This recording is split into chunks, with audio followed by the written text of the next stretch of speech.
Hello అండి, welcome back to my channel making a easier way. ఈరోజు video వచ్చి ఆదిశంకరాచార్యుల గురించి అండి. ఈరోజు ఆయన జయంతి కదా, మనం ఆయన గురించి కొన్ని విషయాలు తెలుసుకుందాం. మొదటిది, అవతార నేపథ్యం మరియు జననం. కలియుగంలో ధర్మం క్షీణించింది.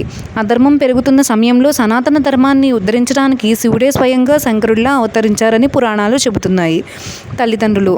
కేరళలోని పూర్ణా నదీ తీరంలో ఉన్న కాలడి గ్రామంలో శివగురువు ఆర్యాంబ అనే సంబూద్రి బ్రాహ్మణ దంపతులకు జన్మించారు. బాల్య ప్రావీణ్యం. శంకరులు ఏకసంతాగ్రాహి. 3 ఏళ్లకే అక్షరాభ్యాసం, 5 ఏళ్లకే ఉపనయనం పూర్తి చేసుకుని 8 ఏళ్లకే 4 వేదాలను అభ్యసించిన మహామేధావి.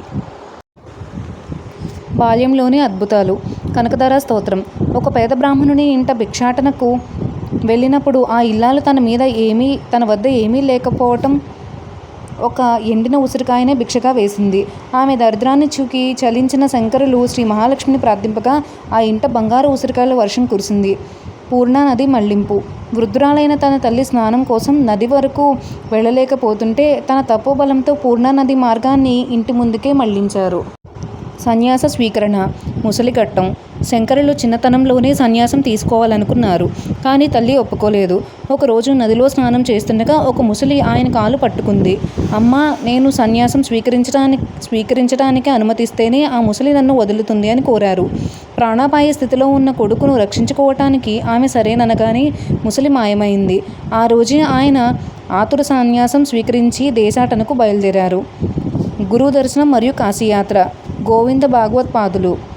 నర్మదా నదీ తీరంలో ఉన్న గోవింద భగవత్పాదులకు వద్దకు చేరి వారి ఆజ్ఞ మేరకు వేదాంత రహస్యాలు, యోగ విద్యలు అభ్యసించి అద్వైత స్థితిని పొందారు.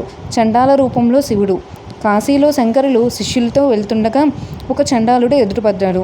తప్పుకో అని శంకరులు అనగా, తప్పుకోవాల్సింది దేహమా లేక ఆత్మనా అని ఆయన్ను ప్రశ్నించారు. అప్పుడు శంకరులు సాక్షాత్తు ఆ పరమశివుడే తన అహంకారాన్ని తొలగించడానికి వచ్చాడని గ్రహించి మనిషా పంచకం రచించారు. భాష్య రచనలు మరియు ప్రస్థానత్రయం. గురువు ఆజ్ఞ మేరకు బద్రికాశ్రమం చేరుకుని అతి తక్కువ కాలంలోనే హిందూ ధర్మానికి మూల స్తంభాలైన గ్రంథాలు, వివరణలు రాశారు. ఉపనిషత్తులు, బ్రహ్మసూత్రాలు, భగవద్గీత, విష్ణు సహస్రనామ స్తోత్రంపై కూడా వీరు భాష్యం రాశారు. మాయావాదం. బ్రహ్మ సత్యం జగద్విద్య అంటే పరబ్రహ్మయే సత్యం, ఈ జగత్తు అంతా మాయ అని అద్వైత సిద్ధాంతాన్ని లోకానికి చాటారు. మండనమిష్టునితో వాదన.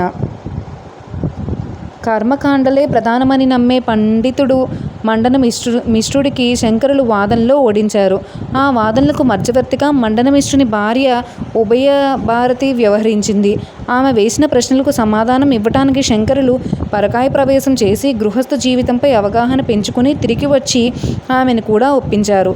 దీనిలో మండనమిష్టుడు సురేశ్వరాచార్యులుగా మారి శంకరులు శిష్యుడయ్యారు. షణ్మత స్థాపన మరియు పీఠాలు. హిందూ ధర్మంలో ఉన్న వివిధ శాఖల మధ్య గొడవలు తొలగించి 6 పద్ధతుల్లో దైవ ప్రార్థనలు ప్రవేశపెట్టారు.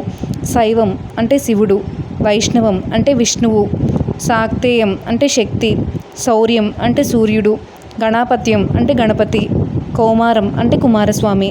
ధర్మరక్షణ కోసం దేశం నలుమూలలా చతురామాయ పీఠాలను శృంగేరి, పూరి, ద్వారక, బద్రీనాథ్ స్థాపించారు.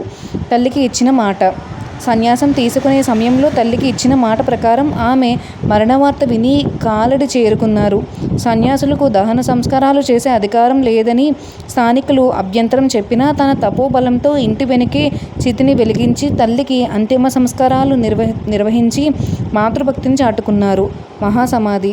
కేవలం 32 సంవత్సరాల వయసులోనే సనాతన ధర్మాన్ని పునరుద్ధరించి తన అవతార లక్ష్యం పూర్తయిందని భావించిన శంకరులు కేదార్నాథ్ క్షేత్రంలోని హిమాలయాల మధ్య మహాసమాధి పొందారు.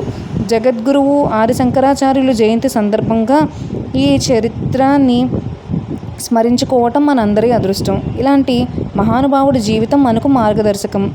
బ్రహ్మ సత్యం జగద్మిథ్య.